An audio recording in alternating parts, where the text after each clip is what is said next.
we had spent a lot of time in the woods trying to find morel mushrooms, and Grant and I took a class on how to grow shiitake mushrooms, and I'm not so sure just how well we're going to do at this endeavor, but we have ordered the spawn, and if you notice here in the bag, it's very active. It's in a sawdust mixture, and you can actually see it starting to grow, and that tells us that this bag is quite active. And what we're going to try to inoculate some logs, which basically makes the logs grow the mushrooms for us. It's not an overnight procedure. It takes a lot of work up front, but what we're going to do is we're going to try to walk through the steps of inoculating these logs, starting with the logs themselves, going to the steps of drilling the holes. And as you see, these two are finished. Drilling the holes, getting the sawdust spawn in each hole, and then covering it with wax and making it ready just to be set out so it actually will grow the shiitake mushrooms. So we're going to go step by step. We're going to begin with simply selecting the logs, how to drill them, and how to add the inoculant to it. So we're going to see how this works. We're going to start by talking about the log itself. You cannot use dead and decaying wood. We're going to start by talking about the actual logs we're going to inoculate. You cannot use decaying wood, so I cut a red oak back earlier in the spring and has not begun to decay. I cut these into some manageable lengths because you do have to move them. These are about close to 34, 36, all of them. And to begin the inoculation process, you have to mark the logs so you can drill the holes. You measure the diameter of the log, and you notice this was about 6.5 to 7 inches. So I'm going to make 6 rows of holes in this actual log so we can inoculate 6 rows of mushrooms. So what I'm going to do is I'm basically going to mark this to where I'm going to have 6. They don't have to be perfect, but again, trying to get 6 rows of mushrooms around this log. So now as you see, I just have 6 simple lines that I can actually follow as I try to inoculate these logs. Okay, I've already marked the log, and what I wanted to show now is the depth of the drill. I have this tape that I placed on it about 1 inch from the end because I just want to put about 1 inch of the sawdust inoculant in the log. So basically we have about 1 inch in the tape on here, and I'm going to begin by simply measuring 2 inches off the end of my log. Just simply 2 inches off the end. I'm going to go down to the tape, and it's simple as that. Now what I'm going to do is every 6 inches I'm going to drill a hole just in the same fashion. So every 6 inches I'm going to drill a hole down the top of this log, simply following that same pattern. Every 6 inches a hole, 1 inch deep.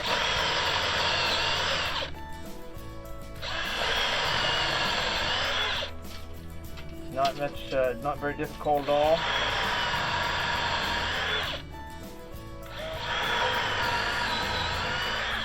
We have our first row of holes.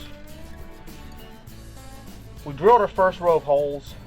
We don't want to drill the next row immediately across, so what we're going to do is going to rotate the log around, noticing our line. We're simply going to measure off the end. This one, going to put it in between, so we're going to put it 6 inches off the end so that it's offset from this hole a little bit. Basically very near the center of where the other 2 rows were. So if you notice, I have a little bit of a triangle shape here. And whenever I continue on, there'll be more of a diamond shape so that the holes are not across from one another. They're actually offset down the middle. So now, don't necessarily have to measure since I have the first row. I simply need to come down the end, come right here. I'm going to go in between these 2 holes. Got these 2 holes, going to come right down between them. Getting your first row is the most important part because you can then pretty much eyeball where the holes are going to go. And again, we have 1 more hole here. What we've done is we've created a pattern of holes. We're going to continue this on around 6 times for 6 rows of holes.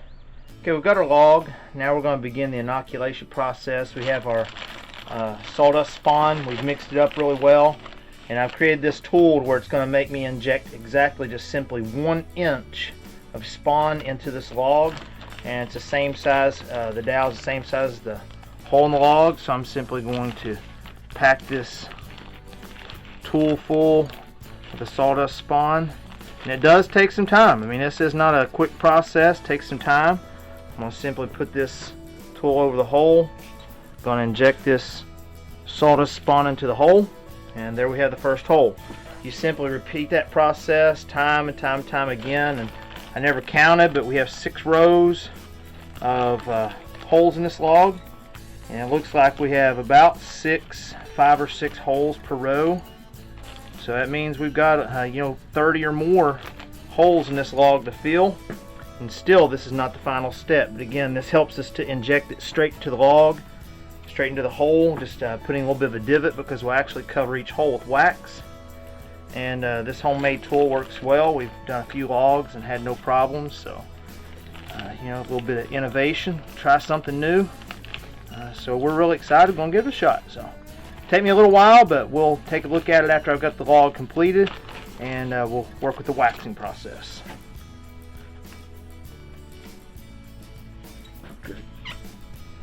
Getting ready to fill the last hole with the sawdust inoculant, and then we're going to begin the waxing process, where we actually fill the holes. We'll cover the holes with wax, and we've had the wax melting here in this on this hot plate, and basically it's simply beeswax.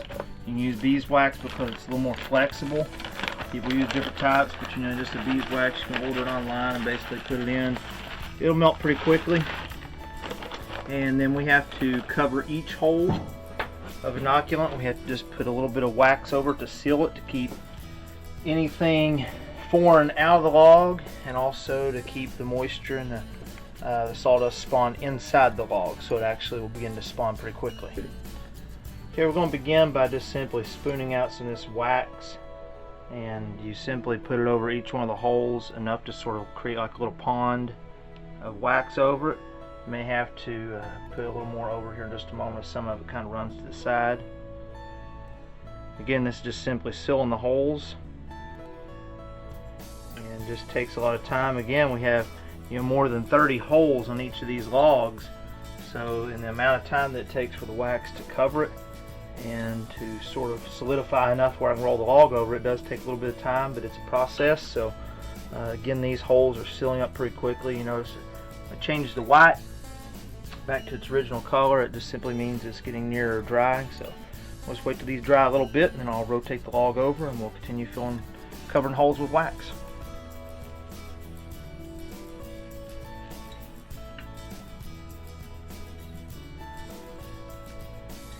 We have successfully covered another row of sawdust spawn with the wax. Just have to wait for the process for it to dry, and it won't be long. We'll have this log ready to put out so it can grow some good shiitake mushrooms. So once we've filled all the wax in the holes in the side, we're going to wax the top part of the log, and you simply apply just a pretty liberal amount of wax on there. It'll dry pretty quickly, just to kind of seal the end of the log, just the top end, not the bottom. And some people do wax the tops, some don't. The class we attended, the gentleman recommended that we do so, and he lives in the same state we do, so we're going to follow his directions. He says it works well for him. So again, we're sealing the top part, and we're just trying to keep any foreign contaminants out, and the spores will begin growing throughout this log, kind of taking it over. And hopefully we have done everything correctly, and we're confident we have, and we're going to see some results. The G Brothers are all about learning. We learn every day. We like to get out in the outdoors, and this is one of those things. We've always farmed, and we thought, well, why not just try to farm for mushrooms as well? So I hope that this works out, and I hope you've enjoyed the video. This log has been completed. We have wax over each one of the holes. The wax has dried, and again, it has sealed out anything from the outside and sealed everything into the log. And now that that spawn will begin to grow and basically take over this log. It'll grow through the log, take over it, begin to decay the log, but these mushrooms will sprout out of these places. So in a few months, we're going to check back in on these logs, and we're going to see if they have actually produced, and I'm certain that they will. We followed all the directions, so we've learned how to inoculate these logs. We're going to grow our own mushrooms, have them available for farmers market for purchase, and also personal use. And you see we wax the top end of the log. Some people don't recommend that, or it's not a recommendation, but at the class we took, they waxed the top, but they did not wax the bottom, so it actually will draw moisture from the ground. These logs will now be taken to a shady location probably on the north side of a hill somewhere, leaned up against a tree, where they will stay there until it's time for us to add moisture to them later in the year for them to actually begin fruiting mushrooms for us.